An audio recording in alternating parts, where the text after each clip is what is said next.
Mesdames et messieurs, merci de nous retrouver dans le forum matinal de ce 31 mars 2025. Mathieu Kolaoleboko, bien le bonjour. Bonjour Latifat, bonjour à toutes, bonjour à tous et toutes mes excuses pour la qualité justement de ma voix ce matin. Eh bien, mesdames et messieurs, candidat Azanaï a une fois de plus célébré sa démission de la gouvernance du chef de l'État, Patrice Talon. Mathieu Kolaoleboko, et c'est sans critiquer le chef de l'État, Patrice Talon. Oui, on a suivi avec attention l'ancien ministre de l'Industrie de Boniaï, ancien ministre de la Défense de Patrice Talon, qui a célébré justement ses 8 ans de démission de ce gouvernement. Nous avons suivi le candidat Azanaï abordant pratiquement tous les sujets de l'actualité. Candidat Azanaï qui est resté égal à lui-même. Depuis ces séries de sorties, depuis sa démission jusqu'à aujourd'hui, je n'ai pas vu un candidat Azanaï qui a changé de style, de langage, qui a changé de discours, toujours critique vis-à-vis de la gouvernance Talon. Moi, je pense quand même que lorsqu'on reste sous la forme de la sortie médiatique, personnellement, je ne suis pas du tout comblé de cette sortie de candidat Azanaï. Je pense que je suis resté insatisfait de cette sortie médiatique et je me suis posé une question. Qu'est-ce que le ministre de la Défense, candidat Azanaï, a apporté de plus? En tout cas, quand on fait le bilan, personnellement, rien. Il ne fait que répéter la même chose. Il ne dit que la même chose, critiquer Patrice Talon par rapport aux différentes réformes, par rapport aux différents projets qui ne se concrétisent pas selon lui. Mais personnellement, il faut se poser la question de savoir, est-ce que Azanaï serait-il le saint aujourd'hui? Est-ce qu'il se dit qu'il n'est plus comptable justement de la gestion Talon? En tout cas, c'est là toute la question. Et lorsqu'on le suit, c'est vrai qu'il est cohérent. Lorsqu'on le suit, c'est vrai qu'il a un beau style. Lorsqu'on le suit, c'est bon que Azanaï parle de bon français. Mais moi, je doute un peu parce que je me dis, lorsque vous avez fait un gouvernement, il faut quand même que vous acceptez que vous êtes aussi responsable et vous êtes aussi comptable justement de cette gestion. Et quand on parle de candidat Azanaï, n'oubliez pas qu'il fait partie des ténors qui ont amené au pouvoir le chef de l'État, Patrice Talon. Aujourd'hui, quand il critique le chef de l'État, mais quelle est sa part de responsabilité dans cette gouvernance? D'abord, au-delà même de la part de responsabilité, quelle est sa crédibilité? Parce que vous avez vu un candidat Azanaï dans les années 2015 contre le régime Boniaï, insultant un président de la République.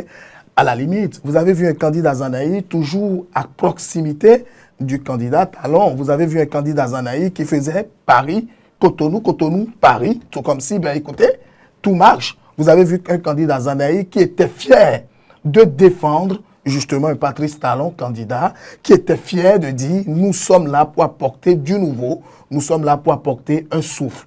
Lorsque vous rentrez dans cette barque, justement, et que au milieu, justement, de votre voyage, vous vous dites que vous allez faire demi-tour, c'est compliqué. C'est tout comme si vous voulez voyager et vous rentrez à l'aéroport, vous vous enregistrez. Alors, on vous dit d'embarquer dans votre avion. L'avion prend le vol. Et puis, voilà, en plein milieu, vous dites au pilote, ben écoutez, moi, je vais descendre. Moi, je pense que lorsqu'on caricature cela, moi je dis candidat Azanaï, excusez-moi, un ministre que je respecte beaucoup, un professeur de philosophie que je respecte beaucoup, mais au-delà d'être un cadre, il faut que moi personnellement, je ne pourrais pas peut-être suivre un discours de candidat Azanaï, parce que moi je dis, on prend les mêmes et on recommence, et je doute fort que même si candidat Azanaï nous propose encore, d'accord, quelqu'un d'autre, candidat Azanaï risque de répéter la même chose parce que les mêmes causes, Latifat, vont toujours produire les mêmes effets. Alors, quand on l'écoute aujourd'hui, quand on écoute ces critiques, ces accusations, Mathieu Kolaoleboko, quels pourraient être ces impacts? Non, moi je pense que ça pourrait impacter ceux qui aiment le beau, aiment peut-être le beau français.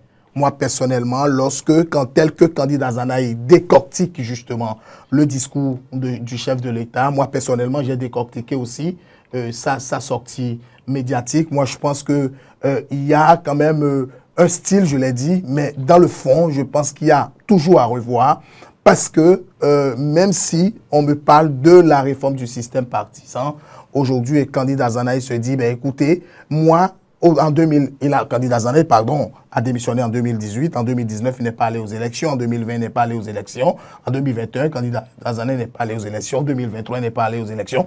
Et même nos confrères lui ont reposé la même question. Est-ce que vous pensez aller aux élections? Mais candidat Zanaï a dit qu'on ne peut, en aucun cas, selon ses mots, aller aux élections face à, j'utilise bien ces mots, face à un dictateur. Ce qui veut dire que, alors, candidat Zanaï a déjà fait une option, ne pas aller aux élections.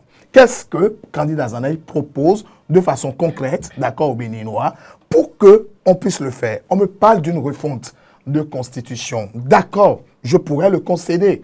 Mais je dis, lorsque vous êtes acteur politique et lorsque vous êtes politique aussi, il faut que la population puisse leur apporter quelque chose de concret. On a démissionné, c'est bon, d'accord, on parle, c'est bon. Mais je dis, restaurer l'espoir, peut-il rester dans cette résistance où on fait de beaux discours sans qu'on pourrait avoir d'impact? Moi, je pense personnellement que candidat Zanaï ne m'a pas impacté. D'accord, je peux me tromper, mais candidat Zanaï, pour moi, est resté égal à lui-même. Et je pense que depuis 8 ans, à pouvoir répéter justement les mêmes discours, à pouvoir faire cette même sortie médiatique, ça commence pas à saouler. Et voilà, on voit un candidat Zanaï qui ne compte pas aller aux élections générales de 2026. Quel lendemain pour ce parti? Ah non, restaurer l'espoir. À part candidat Zanaï, vous-même, dites-moi concrètement, depuis quand restaurer l'espoir a fait son congrès? Moi, je ne sais pas.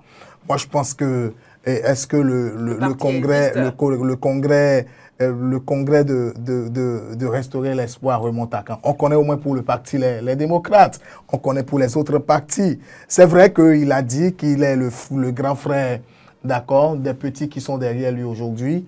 Et le petit frère des aînés, d'accord, on peut être bien en politique, mais je pense que lorsque vous ne savez pas comment laisser et quand laisser, les choses risquent aussi de vous abandonner, de vous laisser, parce que tout laisse.